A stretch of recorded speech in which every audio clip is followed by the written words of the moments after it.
To help us break it all down, News Nation political contributor and host of Kurt's Country, Kurt Bardella. Kurt, it's great to see you again.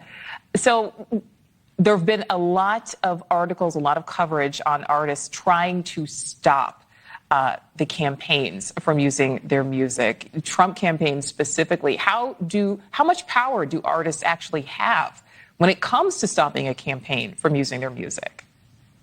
Well, I think it's all really a PR thing more than a legal thing. I think that it's a really bad look if an artist has asked you not to use their song and you do it anyway. You're almost inviting that artist then to basically openly campaign against you. And I don't see what's purpose that would actually serve for a campaign to provoke an artist like that. If an artist says, hey, like, I don't want to be used this way. I don't want to be politicized. I don't want to have the appearance that I support you when maybe I don't, or I just want to stay out of it altogether. I think that you should respect that artist, because if you don't, then you're just giving them license to bash you. And as we've seen in this world, artists are not shy about doing that if you cross them. Right. And Kurt, doing some research for this, why is it that artists may still be able to object to the use of their music by a campaign, even if that campaign did obtain a license?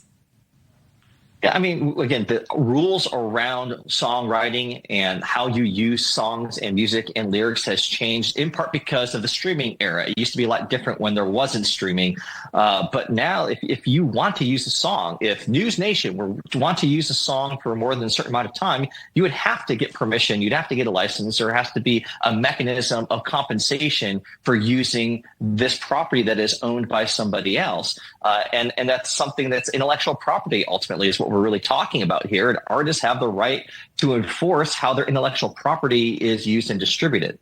So Kurt, at the top of this, we saw that graphic with, the different sides and celebrities on both sides there. We've seen both campaigns using them heavily. We know just recently at the DNC, there was a lot of rumors that Beyonce was going to perform. It seems like both sides are, trying to get the Swifties. I've seen Swifties for Trump. I've seen Swifties for Kamala.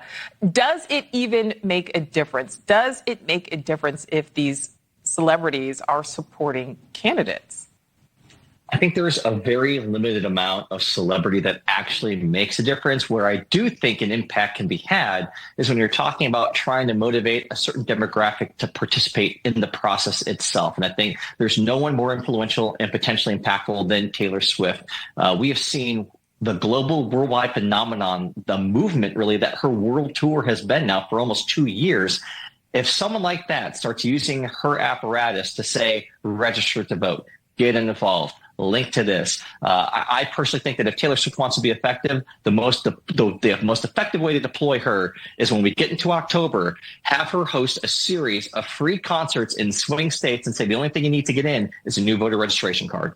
My last question for you, Kurt, and this will go back to the other, major star, Beyonce. Her label apparently recently threatened to send a cease and desist to the Trump campaign after they had used her song Freedom in a social media video. It was posted by the campaign. It was then taken down, but a campaign spokesperson told another network that, quote, the purpose of the post just proved the point that Democrats are all about banning things, including freedom.